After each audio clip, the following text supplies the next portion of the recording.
Assalamualaikum warahmatullahi wabarakatuh.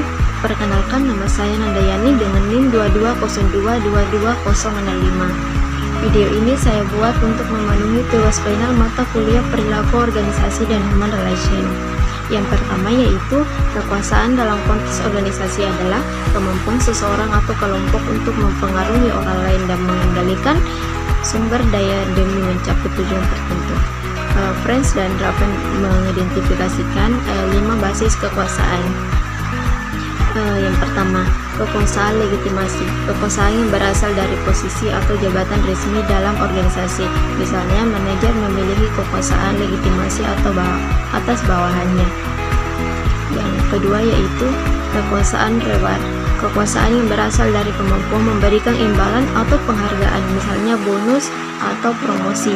Yang ketiga yaitu kekuasaan koersif. Kekuasaan yang berasal dari kemampuan memberikan hukuman atau sanksi, misalnya pemecatan atau penurunan jabatan. Yang keempat yaitu kekuasaan reference. Kekuasaan yang berasal dari identifikasi karisma atau daya tarik pribadi. Misalnya seorang pemimpin yang disegani dan diikuti karena kepribadiannya. Yang kelima yaitu kekuasaan ekspres, yang dimana kekuasaan yang berasal dari keahlian atau pengetahuan khusus, misalnya seorang ahli teknis yang diandalkan untuk menyelesaikan masalah teknis yang kompleks. Kemudian yang kedua yaitu pengertian politik dalam organisasi. Politik dalam organisasi merujuk pada aktivitas yang dilakukan untuk memperoleh, meningkatkan, dan menggunakan kekuasaan serta sumber daya lainnya untuk mencapai tujuan tertentu.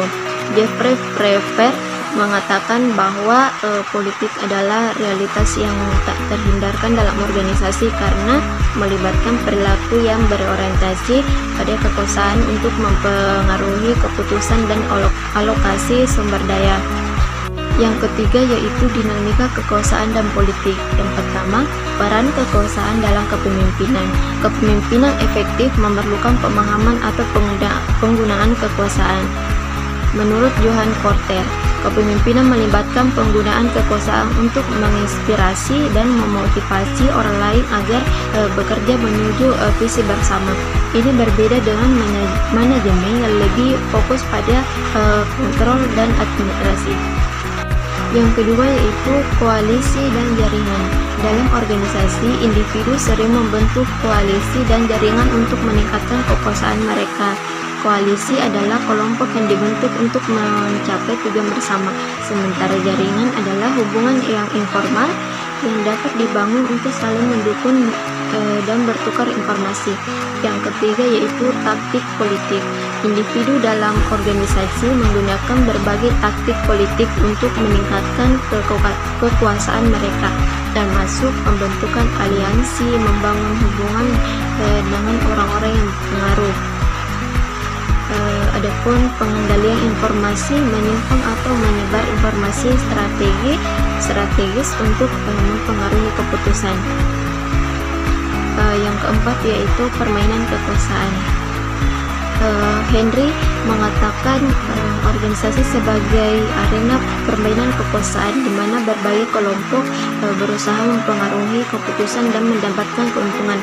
Permainan kekuasaan ini bisa melibatkan konflik dan kompromi.